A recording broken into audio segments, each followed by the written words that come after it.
আসসালামু আলাইকুম। আজকে আমরা হ্যাচারিতে যাচ্ছিলাম পোনা আনার জন্য। সেখানে আমার মেয়ে বায়না ধরলো যাবে। সকাল থেকে ঘুম থেকে উঠালাম, তার জন্য ডিম সিদ্ধ করলাম। তারপর আমার বাবাকে ডিম খাওয়ালাম। তারপর আমরা রওনা দিলাম হ্যাচারির উদ্দেশ্যে। মির্জাপুর মায়া হ্যাচারি। আমরা সিএনজিতে যাচ্ছিলাম। যাওয়ার পথে সকালবেলার মনোরম পরিবেশ। সকালটা অনেক ঠান্ডা লাগতেছিল, যে কারণে আরও বেশি ভালো লাগতেছিল। আমরা যেতে যেতে আস্তে আস্তে সকালে তেমন কোনো ভিড় ছিল না, যানবাহনও কম ছিল, রাস্তায় লোকজনও কম ছিল। আমরা অনায়াসেই যাচ্ছিলাম।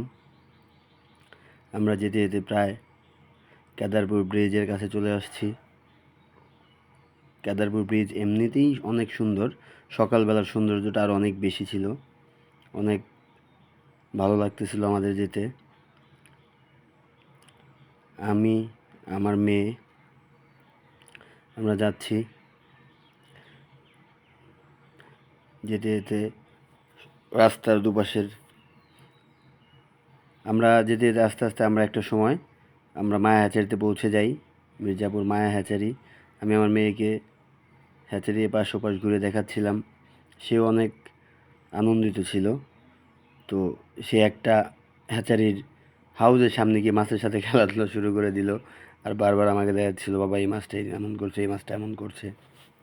আসলে অনেক আমারও ভালো লাগতেছিল।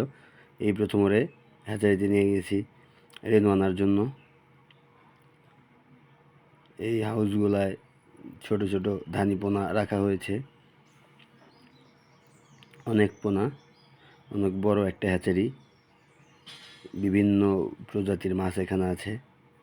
এই পাশে যেই হাউসগুলোতে আমাদের জন্য রেনু রাখা হয়েছে, একটু পরেই সেইগুলো আমাদের দেওয়ার ব্যবস্থা করবেন।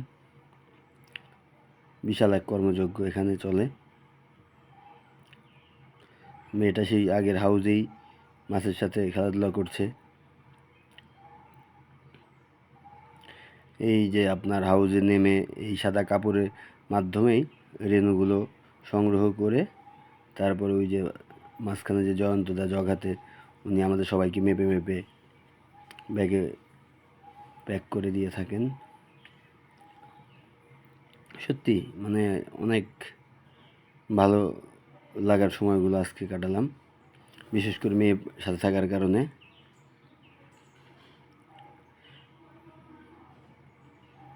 এখানে প্যাকেজিংয়ের কাজ হচ্ছে।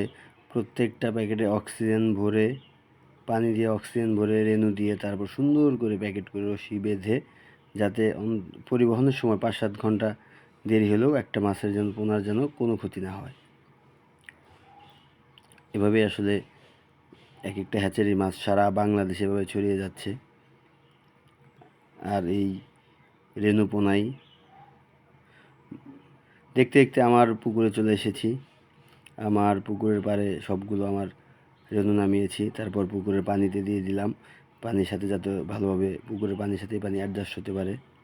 আর এই হলো মূলত আপনার রেনু, যা থেকে আমরা পোনা তৈরি করব। সকলেই দোয়া করবেন আমাদের জন্য। ভালো থাকবেন। আসসালামু আলাইকুম।